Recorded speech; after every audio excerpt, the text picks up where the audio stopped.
Senator John McCain implored the North Carolina Republican Party not to run a political ad that McCain says distracts Republicans, degrades our civics, and seeks to divide the American people.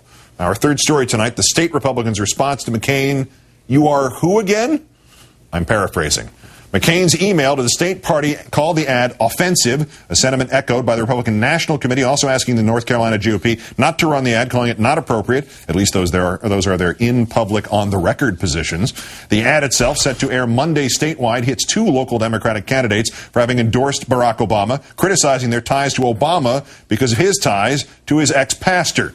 The ad's premise, of course, the GOP classic of trickle-down guilt by association, a tactic which could prove damaging to McCain himself if Democratic groups were to, say, run similar ads reminding voters that he pursued the endorsement of a pastor who called Catholicism the great whore and who, again, just this week, insisted Hurricane Katrina was, quote, a curse by God for the scheduling of a gay pride parade in New Orleans. Despite McCain's disavowals, the ad echoes the symmetrical attacks that he and Senator Clinton have waged on Obama, especially since radio's right-wing water carriers declared Obama the more formidable opponent and started urging Republicans to help Clinton. Our review of North Carolina GOP news releases this year shows them to have been equal opportunity Democrat bashers until this month, when 2 out of 11 news releases criticized both Democratic candidates, 6 more singled out Obama, and not a single one focused just on Clinton. Oh, and Senator Clinton's response to this ad, asked this morning by ABC News to comment, her campaign still has not done so.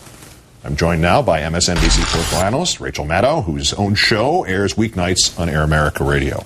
Long time no see. Hi, Keith. All right, either McCain can't control his own party or he's lying to us. Which is it? Well, we don't know yet. All right. But the wild internal politics of the modern Republican Party are as, just unknowable. I mean, remember the outrage by the Republican powers that be about the racist Playboy white girl Call Me Harold ad that really ran against Harold Ford? There's all this outrage among the powers that be, but then the ad runs anyway. Right, Harold winds up working with us. Exactly.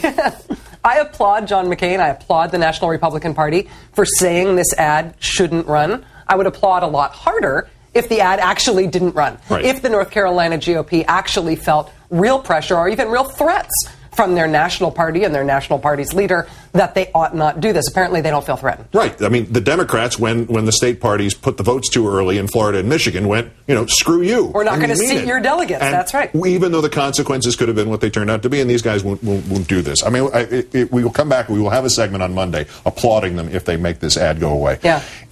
Is this the McCain template, though, one way or the other, whether it runs or not, for the fall, where he's the good cop and they're the bad 527 Swift boats? I think that if we see this thing run on Monday, then we'll have confirmation that is the strategy. And you can see why he would do it, because he wins both the high road and the low road this way. He gets credit for telling them not to run it in his ostentatious public release of his open letter decrying this thing. The catch of the voice today. Yes, exactly. So he wins the high road for saying that, and he also wins on the low road because the ad actually runs and hurts the Democrat.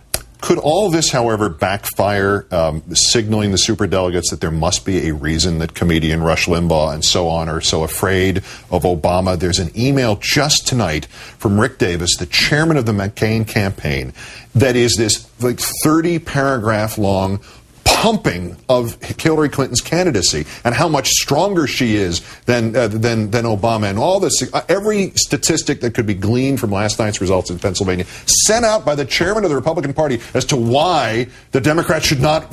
Have they made it a little too obvious, even for Hillary Clinton's most ardent supporters, to not see the Republicans want to face Hillary Clinton in the fall? Well, the Hillary line in the Republican Party has been very out there for a very long time. They talk about her as their greatest fundraising tool. Mm-hmm. They say that Hillary Clinton is the one figure in America who can unite all the disparate wings of the Republican Party against her. That's been no secret. They've been very overt about that.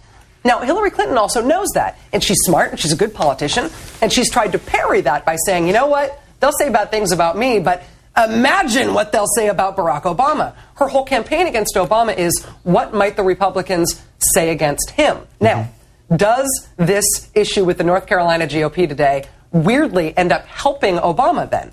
If Hillary Clinton's line against Obama is that he can't handle the slime, and John McCain's line, true or not, is there's not going to be any slime, then what's the new argument against Barack Obama?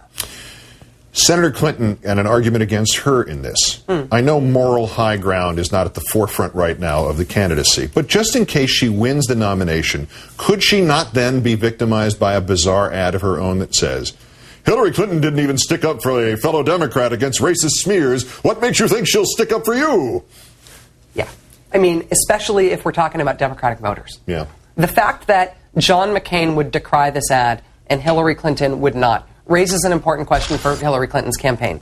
She has been saying that Barack Obama is a nice guy, good politician, even hinting that he might make an okay president, but he just can't win. He just can't beat this GOP attack machine. Well, if that no longer is the factor, is she really starting to say that he should not be president? And if he shouldn't be president, is it really because of his pastor? And is that the grounds on which Democrats are going to be kosher with their politicians competing? I think it's tough questions for the Hillary Clinton campaign at this point, and her silence thus far in this ad is troubling. I hope we hear something soon. Well, he can't win if she's going to triangulate with the Republican Party. That's a simple fact. And there is enough evidence of that to make that more than just some mad conspiracy theory. Rachel Maddow of Air America and MSNBC, always a pleasure. Thank you, Rachel. Keith.